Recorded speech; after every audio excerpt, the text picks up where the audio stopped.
Durante más de 25 años, Joseph Stalin fue el dictador de una de las naciones más grandes y poderosas que el mundo ha conocido.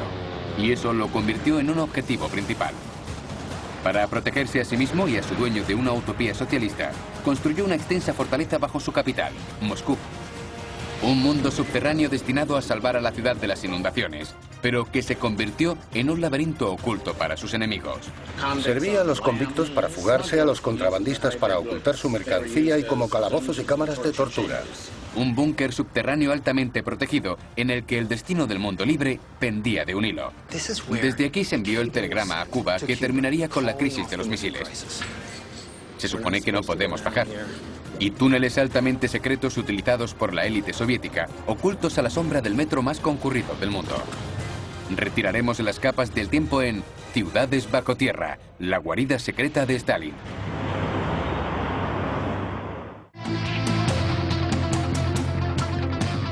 Ciudades bajo tierra.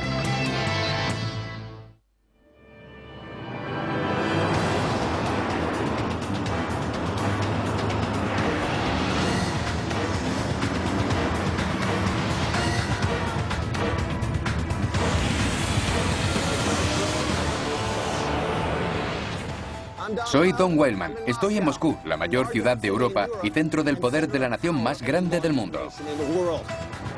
Durante más de 700 años, Rusia ha sido regida por algunos de los más poderosos, brillantes y despiadados gobernantes de la historia.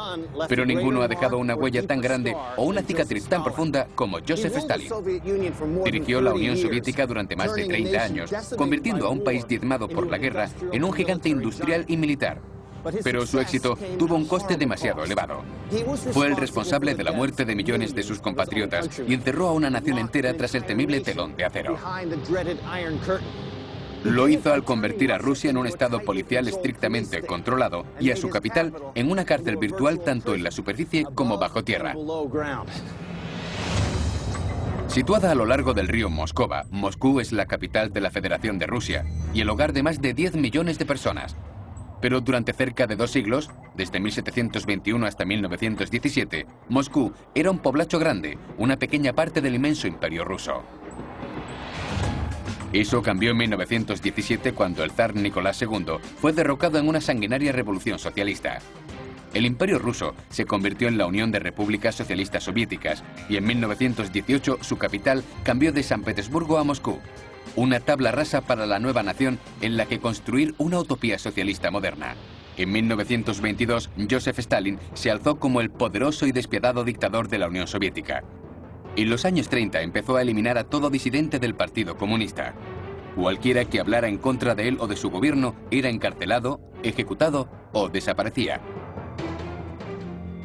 Para defender a la ciudad de sus enemigos, emprendió una inmensa campaña de construcción subterránea.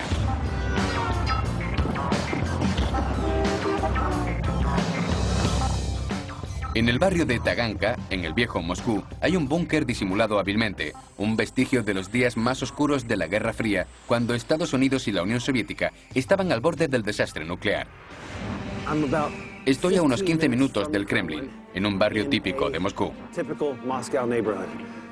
Tenemos las preciosas iglesias antiguas, las casas viejas, bloques de pisos. Ya sabéis dónde vivía la gente. Aquí es a donde me han enviado. Un lugar de alto secreto. Un edificio típico en un barrio típico. Pero supongo que ese era el motivo. En plena Guerra Fría podías pasear ante este edificio y no sospechar que en realidad era la entrada a un búnker militar altamente secreto.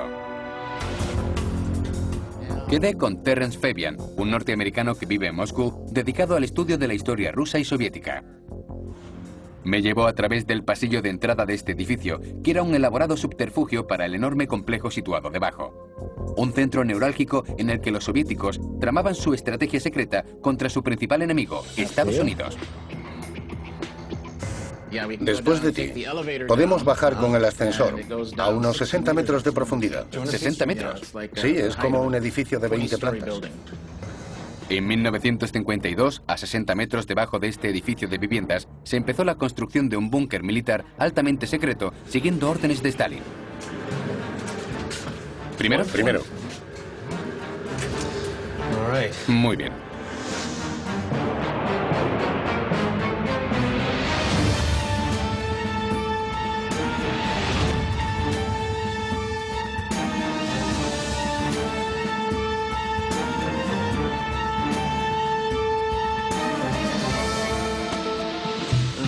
Aquí estamos.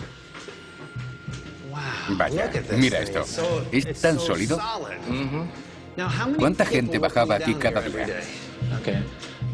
Había entre 1.000 y 1.500 personas destinadas al búnker. Trabajaban en turnos las 24 horas. De acuerdo. Así que en cualquier momento había 300 o 500 personas de servicio en el búnker. Ya veo. Durante 33 años, este búnker subterráneo sirvió de centro militar de comunicaciones soviético. Entonces era conocido como GO-42. Oculto por un bloque de pisos, el GO-42 está situado a unos 60 metros de profundidad y está formado por 4 amplios bloques conectados por una red de túneles. El bloque 3 albergaba todos los medios técnicos, generadores, sistemas de ventilación y de suministro.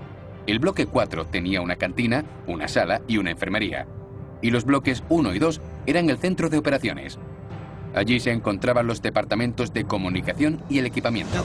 Dígame qué significa el nombre de este lugar, GO-42. Государственный объект número 42. Muy bien. Significa instalaciones gubernamentales. De acuerdo. Esta designación está muy bien, ya que identifica las instalaciones sin indicar nada sobre ellas. Sí. La máxima seguridad era necesaria para proteger el principal objetivo del GO-42, las comunicaciones. En tiempos de crisis, los líderes de esta superpotencia tenían que tomar decisiones que cambiarían el mundo desde estas instalaciones. ¿Qué tenemos aquí? Equipos de radio de onda corta. Ah, sí, teletipos. Máquinas codificadoras y decodificadoras. Centralitas. Cerca del fin de la Guerra Fría, GO-42 y todos sus equipos fueron abandonados. Pero hace 50 años fue el centro de mando durante la crisis de los misiles en Cuba. En 1962, Nikita Khrushchev, el primer ministro soviético, se vio envuelto en un conflicto con Estados Unidos en Cuba. Cuando todo el mundo ya se estaba preparando para una tercera guerra mundial, parecía que el búnker de Stalin serviría para su finalidad última, hasta que Khrushchev envió una orden que cambió el futuro del planeta. En octubre de 1962, este fue el búnker desde el que se envió el mensaje durante la crisis de los misiles en Cuba. ¿En serio? Para retirar a las fuerzas soviéticas de Cuba. Retiraos, no vamos a entrar en guerra con Estados Unidos. Eso es lo más cerca que hemos estado de un holocausto nuclear. Sí, la pistola estaba montada y con el dedo en el gatillo. Y ellos estaban aquí abajo con el dedo en el gatillo. Eso es. Te olvidas de que estás a 60 metros. Hay gente paseando, volviendo a casa después del trabajo. Y aquí abajo hay un complejo militar altamente secreto. Desde aquí se envió el telegrama a Cuba que terminaría con la crisis de los misiles. Tal vez se envió a través de este equipo. Para cerciorarse de la absoluta seguridad del equipo y del búnker, Stalin eligió a una organización secreta para que supervisara las operaciones diarias del GO-42. Básicamente eso era responsabilidad del MGB, que era uno de los precursores del KGB. Ellos custodiaban la entrada. La seguridad empezaba en controles como este, pero en el GO-42 cada elemento de su diseño se centraba en preservar su secreto. Vaya, esto es un túnel blindado. Sí, son planchas de una aleación de metales, contiene mucho plomo. Y la razón por la cual se aplicaron a las paredes del túnel era para absorber las radiaciones electromagnéticas de todos los equipos de comunicaciones que había aquí. De acuerdo. Y esto hacía que el búnker fuera más difícil de detectar desde la superficie. ¿Qué son esos ruidos que oigo por aquí? Es el metro. Ah, así que estamos al mismo nivel. Sí. De hecho, usaron la construcción del metro como camuflaje para la construcción del búnker. Vale.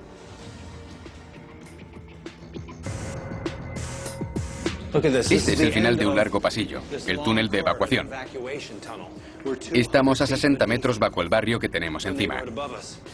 ¿Y dónde estamos realmente? Conectados con el metro. Escuchad. Justo detrás. ¿Lo oís? Es el metro de Moscú. Justo detrás de esta puerta. Es muy curioso. Con el metro más concurrido del mundo ocupando el subsuelo de Moscú, los constructores del GO-42 tuvieron que diseñar su búnker cerca de esos túneles. Pero el objetivo de Stalin para el GO-42 era construir más que un centro secreto de comunicaciones. En 1945, después de la llegada de las armas nucleares, cuando resultó obvio que muchos de los otros búnkeres situados más cerca de la superficie no serían capaces de resistir a una bomba nuclear, decidieron trasladarlo todo a más profundidad. Stalin quería que este búnker fuera el lugar ideal para proteger a su plana mayor de un apocalipsis nuclear. La capacidad total del búnker era de 3.000 personas. ¿13.000 personas? No, 3.000. Podían haberlas mantenido vivas durante 90 días. 3 meses. Sí. El GO-42 fue terminado en 1956. Pero después del bloque 3 hay un tramo inacabado del túnel en el que se puede ver el esqueleto del búnker.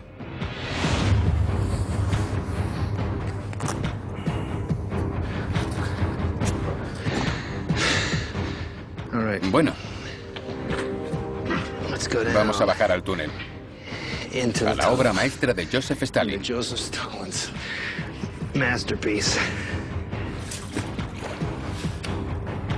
Esto nos ofrece una clara visión de cómo está construido. Cada uno de estos segmentos está formado por piezas de hierro fundido, colocados según un modelo. Los colocados aquí y los trabajadores se ponían a atornillar como locos. Y después, a través de esta abertura, inyectaban hormigón. 1,5 metros de hormigón ahí detrás. Así que mientras avanzaban, iban construyendo este túnel pieza a pieza, hasta que terminaron este inmenso espacio para defenderse de un ataque nuclear. La paranoia de esa época, en la que la gente tenía que excavar túneles como este, búnkeres como este a 60 metros bajo tierra. Lo mismo ocurría en Estados Unidos. La gente construía refugios antiaéreo en el patio trasero de su casa. Era cosa de cada uno, mientras que aquí era cosa de un solo hombre, Joseph Stalin.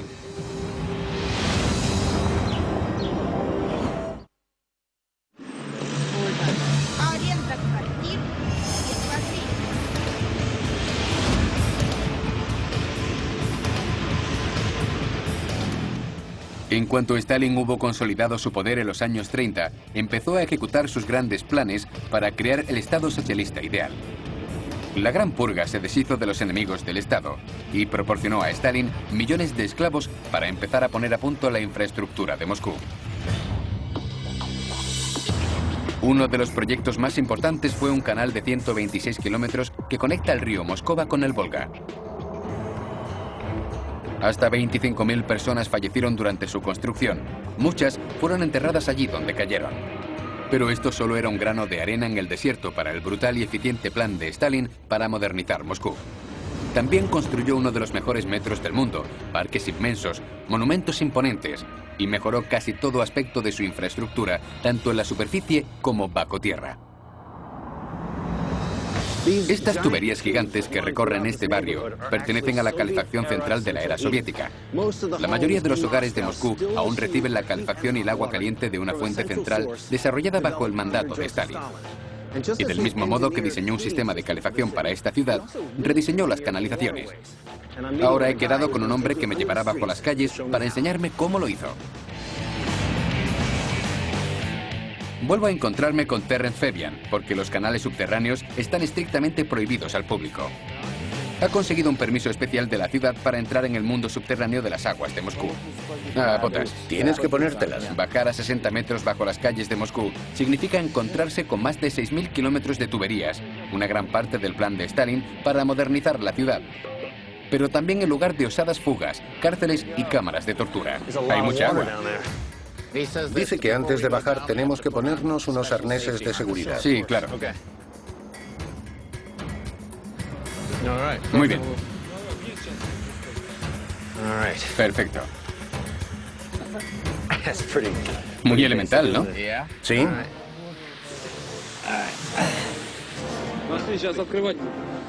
Aquí estamos, bajando a los túneles de Stalin.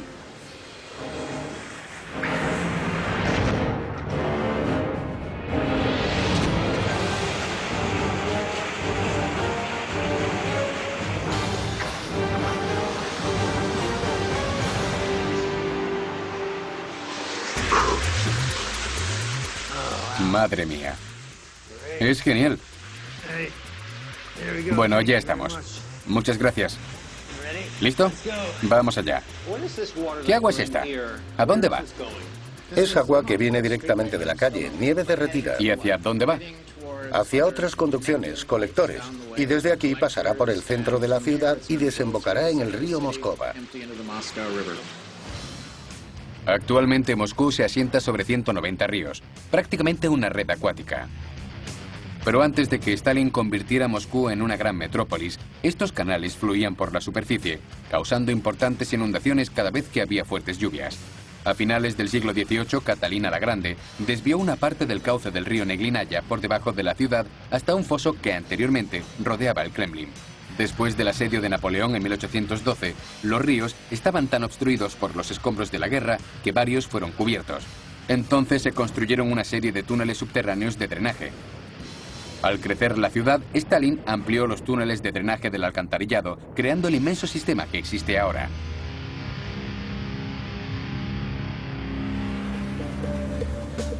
Durante años, el mundo subterráneo creado para salvar la ciudad ofreció una tapadera perfecta para los ciudadanos más deshonestos. Los moscovitas han estado utilizando las canalizaciones como refugio. Algunos sin techo viven aquí y convictos fugados también lo habrían hecho. Los contrabandistas las habrían usado. De acuerdo. En muchos casos, bajo el Kremlin, se utilizaban como calabozos y cámaras de tortura. Vale.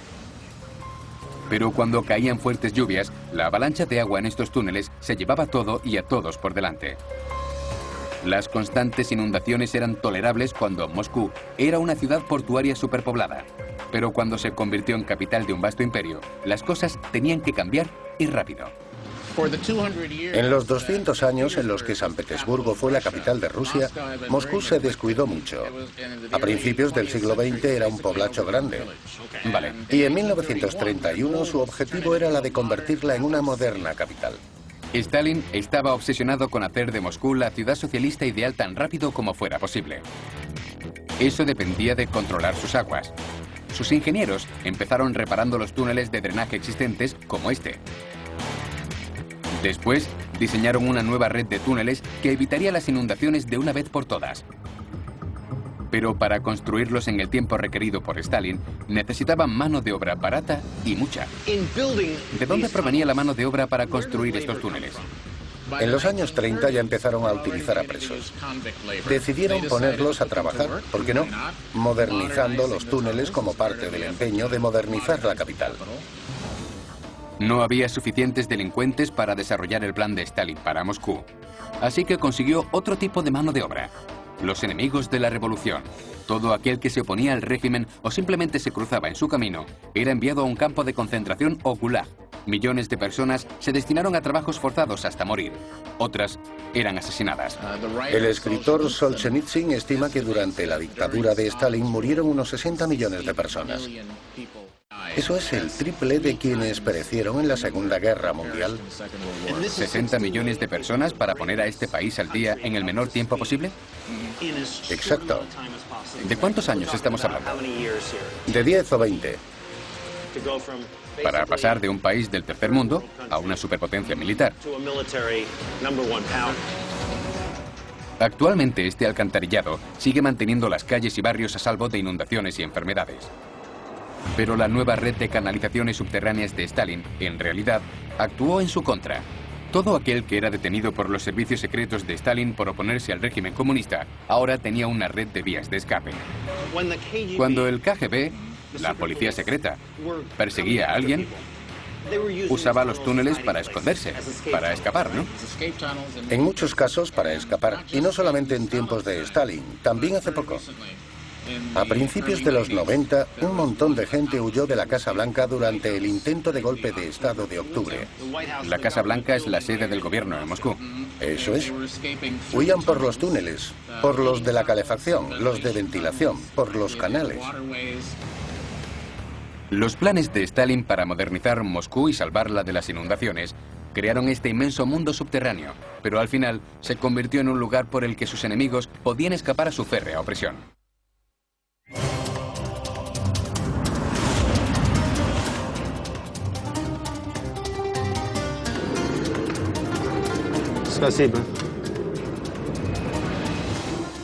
Como en todo lo demás en Moscú, hay que mirar bajo la superficie para saber lo que se cuece realmente.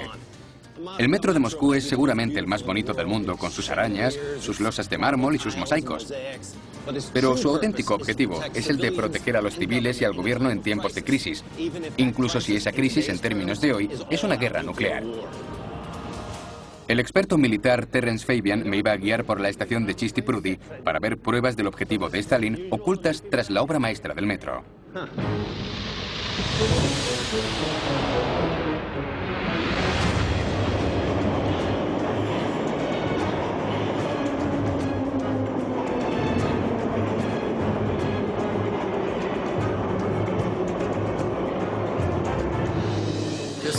Es precioso. Esta estación es Plochad Revoluce, Plaza de la Revolución. Aquí puedes ver a héroes de la revolución bolchevique, soldados, marinos, aviadores, campesinos.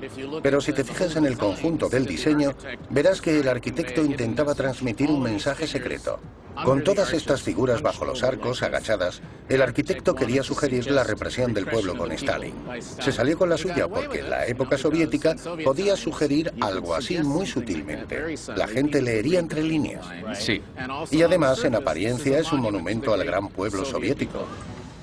Este sutil mensaje pudo habérsele escapado a la policía secreta de Stalin, pero la creación de una red de metro era básica para la pretensión de Stalin de modernizar Moscú. La primera línea, conocida como la Línea Roja, empezó a construirse en 1932 y abrió solo 3 años después con 10 estaciones que cubrían casi 8 kilómetros. En 1932 funcionaban 2 líneas más a 30 metros bajo la superficie de la ciudad. Actualmente es el metro más concurrido del mundo, pero los túneles por los que millones de habitantes pasan cada día solo ocultan el mundo subterráneo secreto de Stalin. ¿Cuánta gente usa el metro al día? En un día normal, entre 8 y 9 millones de personas. ¿Entre 8 y 9 millones al día? Eso es. Y a lo largo del año, unos 3.000 millones de personas. ¿3.000 millones? Sí, es la mitad de la población del planeta.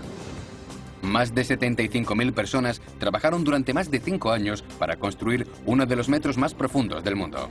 Muchos eran mineros profesionales y trabajadores del acero. Otros eran estudiantes, deseosos de hacer realidad la visión de Stalin de un Estado socialista moderno. Pero el objetivo último del metro de Moscú era el de proteger a su gente de las bombas de Hitler. Una de las razones por las que decidieron construir unas estaciones tan profundas en el corazón de la ciudad fue que sirvieran de refugios antiaéreos.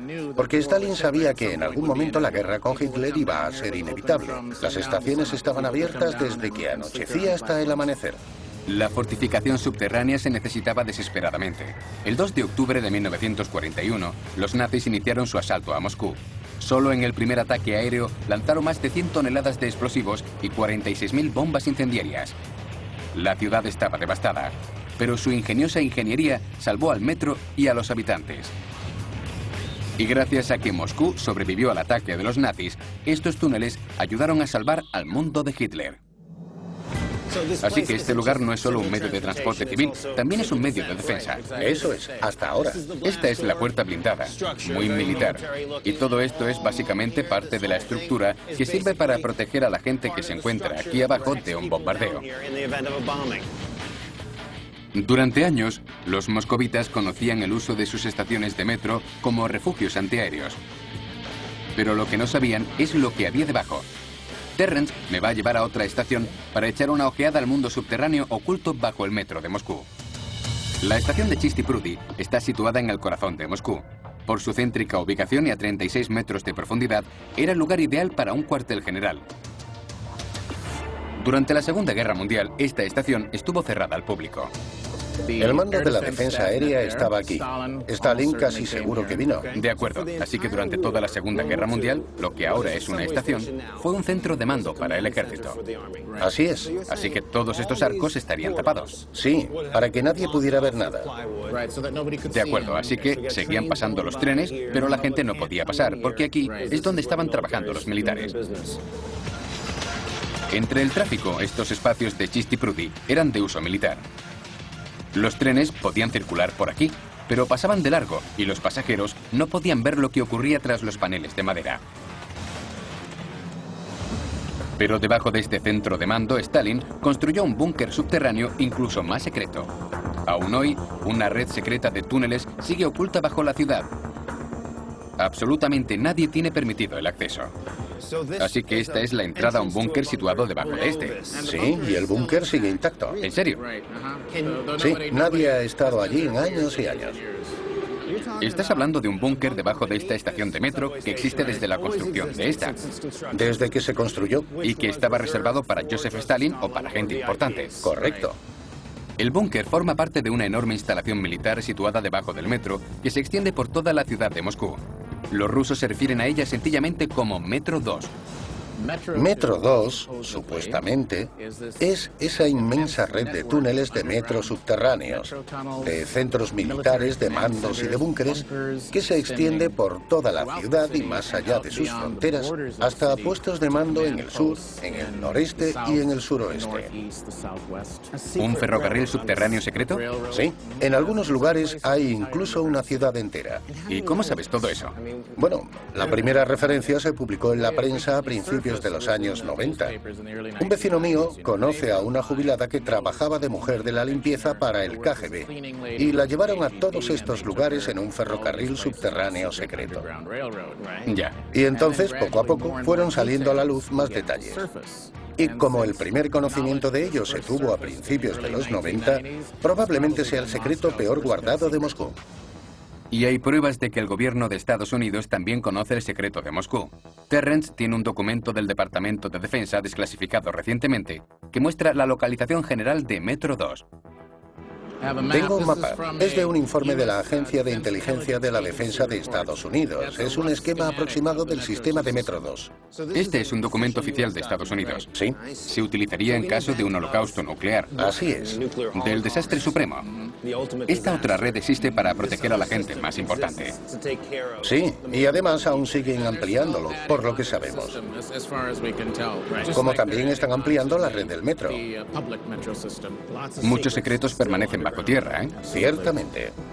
El Kremlin sigue negando la existencia del M2, pero la mayoría de los moscovitas cree que este vestigio del gran plan de Stalin sigue operando secretamente más allá de estas paredes. Se supone que no podemos bajar, pero tengo que ver esto. Sí, mirad, como podéis ver, aquí hay un mundo completamente distinto. Arriba todo Moscú utiliza el metro. Pocos saben que justo bajo sus pies hay unas instalaciones militares, una red de búnkeres. Incluso parece ser que llega más lejos. 36 metros hasta aquí y 90 más hacia abajo. Un misterioso sistema secreto de ferrocarril del que poseen pruebas hasta los Estados Unidos, pero que no nos permiten ver. Nadie tiene permiso para verlo. Moscú es secreta en sus profundidades.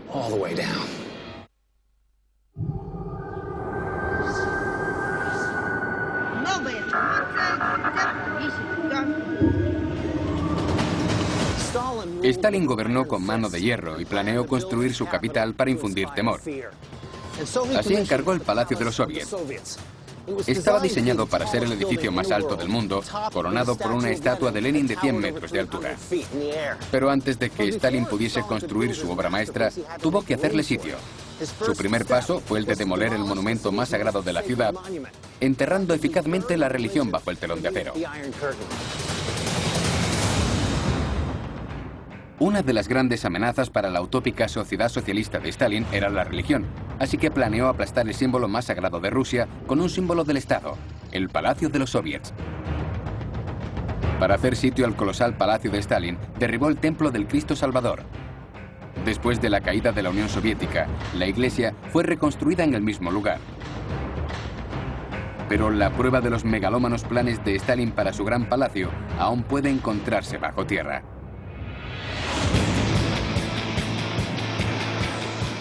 Daria Beliakova, una guía local, me la va a enseñar. Daria. Hola, Don. Me alegro de verte. Yo también. Así que esta es la Catedral de Cristo. De Cristo Salvador. Con sus cúpulas doradas de cebolla, la Catedral de Cristo Salvador destaca en el horizonte de Moscú. Pero lo que se ve por encima es un edificio increíble. Es magnífico. Es solo parte de un complejo mucho mayor, situado en gran medida bajo tierra. Incluso el salón de sesiones fue construido a 14 metros de profundidad. Ahora mismo estamos en la sala de consejos de la Iglesia, donde tienen lugar los principales acontecimientos de la vida eclesiástica, bajo la dirección del Patriarca, que es la cabeza de la Iglesia Ortodoxa rusa. La primera catedral de Cristo Salvador fue encargada en 1812 por Alejandro I para celebrar la victoria de Rusia sobre Napoleón. Cuando fue terminada en 1883, el pueblo la adoptó inmediatamente como símbolo supremo de la Iglesia Ortodoxa rusa. Pero solo 48 años después, Stalin ordenó que la monumental catedral que ocupaba el corazón y el alma de su pueblo fuera demolida. Pero a 14 metros bajo la catedral hay muestras de esa iglesia original y del plan de Stalin para su suntuoso palacio.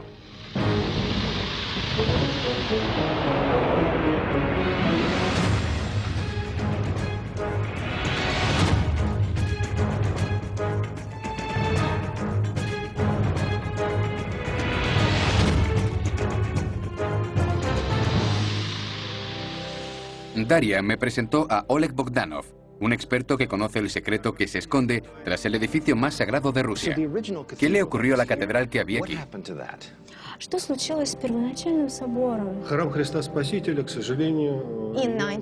En 1931 fue derribada, volada bajo órdenes directas de Stalin. ¿Por qué lo hizo? El comunismo tenía un único objetivo. En todo el curso de la historia no ha existido ni una sola nación sin Dios.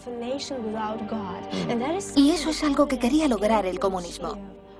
No había manera de que el comunismo y la Iglesia congeniaran. Eran rivales absolutos. En solo 6 días, con 3 enormes voladuras de dinamita, Stalin demolió el símbolo más sagrado de la Iglesia Ortodoxa rusa. Todo el que se opusiera a esta sistemática demolición era exiliado o asesinado, incluyendo a miles de sacerdotes. La construcción de un nuevo edificio empezó poco después. El Palacio de los Soviets estaba destinado a ser el centro cultural de la nación. Sus planos revelaban un edificio circular de más de 400 metros de altura, coronado por una estatua de bronce de Lenin de 100 metros. Eso lo hacía 15 metros más altos que el Empire State, un símbolo del triunfo del socialismo. Así erradicaba la religión ortodoxa, reemplazándola por una religión del Estado, con Lenin como su santo principal. Sí, cambiando la mentalidad, la conciencia del pueblo ruso, arrancando completamente nuestras raíces religiosas. Ya veo. Para construir unos cimientos capaces de aguantar un edificio de tales dimensiones, los ingenieros de Stalin echaron abajo la colina en la que se alzaba la catedral. Después, excavaron una enorme cavidad de 8 metros de profundidad y la llenaron de hormigón. La estructura de acero de las 10 primeras plantas ya estaba levantada en 1941. Pero la construcción sufrió una repentina paralización cuando Hitler invadió la Unión Soviética. Mientras la guerra descargaba su furia sobre Moscú y los recursos se iban agotando, se extrajeron el hormigón y el metal de los cimientos para construir búnkeres y defensas para proteger la ciudad.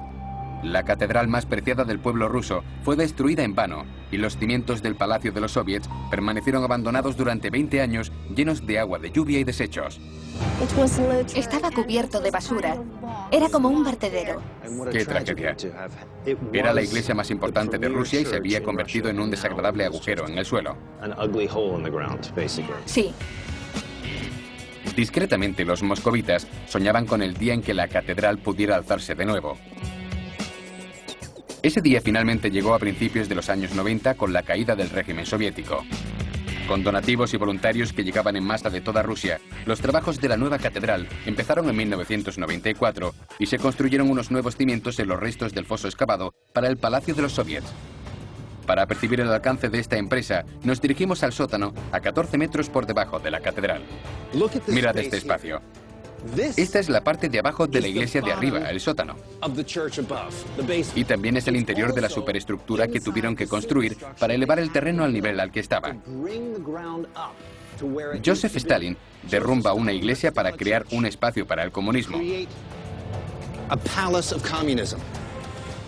El comunismo fracasa. La gente quiere volver a tener su iglesia, lo exige. Y a fin de poder hacerlo, se tiene que reconstruir la colina y levantar una réplica exacta de la iglesia en la cima. Así que esta superestructura es esa colina. Y nosotros nos encontramos bajo una réplica exacta. Tecnología del siglo XXI oculta bajo una iglesia del siglo XIX.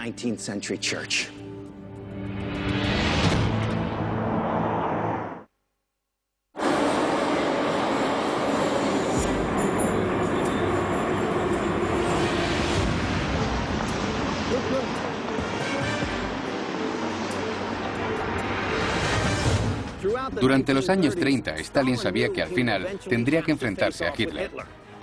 Preparándose para esa batalla a muerte contra la superioridad bélica de los alemanes, Stalin convirtió su capital en una fortaleza. Construyó un búnker debajo de cualquier edificio en el que él tuviera que encontrarse. El Kremlin, edificios gubernamentales, cuarteles generales, militares e incluso los estadios deportivos, donde Stalin congregaría a su pueblo para que resistiera y luchara cuando los nazis empezaran su inevitable marcha hacia Moscú. Proteger a Stalin de la maquinaria bélica nazi significaba crear un enlace directo desde el centro del poder, el Kremlin, hasta un búnker subterráneo altamente secreto, desde el que podría dirigir la guerra. Una capital bajo la capital. Así que el estadio está encima. Exacto, este es el estadio. El historiador soviético Gennady Kuznetsov me iba a llevar al interior del fastuoso búnker conocido como Ismailovo, que fue creado como barrera subterránea moscovita contra una potencial invasión nazi. Así que todo este lugar, el mercado y todo lo demás, eran parte de una instalación militar. Exacto. Stalin ya había construido una red de búnkeres bajo el Kremlin, pero en caso de que la sede del gobierno fuera tomada, quería tener un puesto de mando seguro desde el que poder organizar una última resistencia. Así que eligió la tapadera perfecta, un estadio deportivo.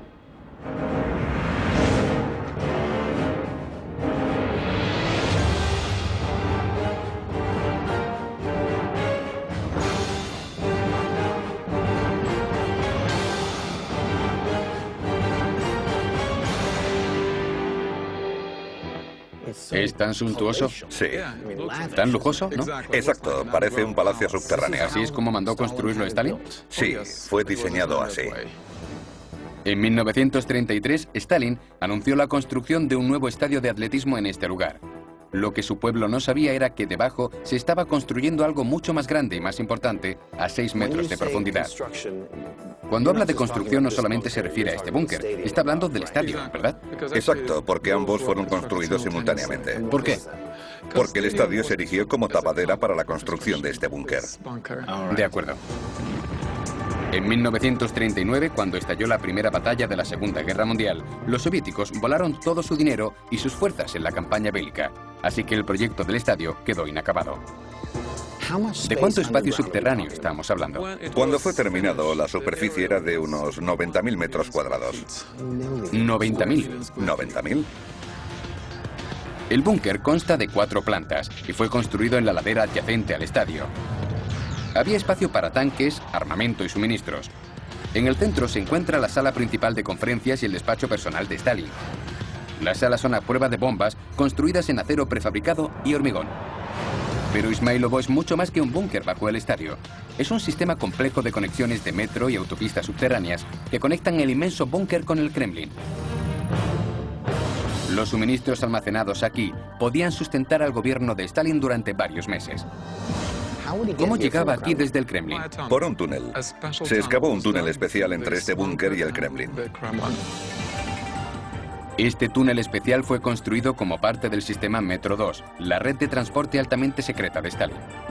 Si los alemanes llegaban a tomar el centro de Moscú, Stalin y sus generales se habrían dirigido por el Metro 2 hacia este búnker para trazar su siguiente acción. Así que todos los generales y políticos miraban a Joseph Stalin hablando desde esta silla. Sí, desde aquí. Pero él prefería no estar sentado, prefería caminar. Ajá. Incluso por el centro. Si nos colocamos en medio, podemos oír la acústica. Este increíble efecto, usado normalmente en la construcción de las iglesias rusas, se consigue colocando una serie de vasijas de arcilla vacías en el centro del techo. Estos atrapan el sonido y lo hacen circular, creando una amplificación reverberante. A diferencia de un micrófono, no podía ser detectado por sistemas de vigilancia electrónica, ni dejaba de funcionar por un corte de corriente. Pero había un motivo más personal por el que Stalin insistió en esta característica. Tenía una voz muy suave y esto fue diseñado para que todo el mundo pudiera oírlo. Y obviamente daba la sensación de que era una persona muy fuerte, influyente y poderosa. Estoy hablando desde aquí y mi voz suena como si fuera Dios. Te hace sentir bien, ¿verdad? Sí, claro. Stalin hablaría su plana mayor desde esta sala de guerra a 6 metros bajo el estadio, pero las conversaciones privadas las mantenía en su despacho personal. Esta es su mesa de trabajo. Como podemos ver, hay 3 teléfonos. Uno era para comunicarse con el NKVD o KGB. La policía secreta. La policía secreta, exacto. El segundo era para comunicarse con el cuartel general del ejército. Y el tercero para comunicarse con el gobierno. Stalin era un paranoico y estaba obsesionado con eliminar a todo enemigo potencial de la Unión Soviética, usando a la policía secreta para enviar a millones de personas a campos de concentración, incluidos algunos de sus mejores generales, aunque aún permanecía ciego ante el peligro más inmediato que suponía Hitler. Ignoró completamente toda información de nuestros agentes de inteligencia en Occidente, de que los alemanes iban a atacar a la Unión Soviética el 22 de junio. Stalin había estado preparándose para una posible guerra con Alemania, pero nunca imaginó que sería tan pronto.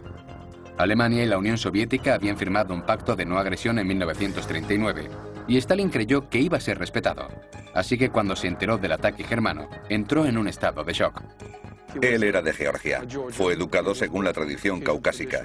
Y si un hombre promete algo, debe mantener su palabra. Y por este motivo, eso fue muy difícil de aceptar para él. Casi le dio un ataque. Sí. Durante 5 interminables días, la nación entera estuvo esperando a que su líder se recuperara, mientras el ejército alemán entraba en tromba en Rusia, aplastando a las desprevenidas tropas soviéticas que encontraba a su paso. Cuando Stalin finalmente reapareció, pasó a la acción, convirtiendo instalaciones civiles en fábricas de munición y alentando a su pueblo a la guerra. En diciembre de 1941, las perspectivas del Ejército Rojo eran muy deprimentes. Los tanques alemanes estaban a 30 kilómetros de Moscú y los moscovitas podían verlos a través de unos prismáticos. Parecía que Stalin iba a tener que pasar el resto de la guerra en su búnker secreto bajo el estadio. Pero en cuanto bajó la temperatura y las defensas de la ciudad se mantuvieron, Hitler empezó a darse cuenta del enorme error estratégico que había cometido. Durante los 4 meses de la batalla de Moscú, se cree que murieron casi 200.000 soldados alemanes, mientras que los soviéticos sufrieron casi 1 millón de bajas. Los alemanes fueron obligados a retirarse. Fue el principio del fin de la guerra. Joseph Stalin y millones de sus conciudadanos habían repelido la campaña militar más importante de la historia. El coste en vidas humanas fue inimaginable. Pero al despertar de los días más oscuros de la Unión Soviética, Stalin aparecería como el líder más poderoso de una de las naciones más poderosas que el mundo haya visto jamás. En 1989 cayó la Unión Soviética y con ella la visión de Stalin de un estado utópico. Pero las cicatrices de su reinado del terror aún siguen bajo tierra.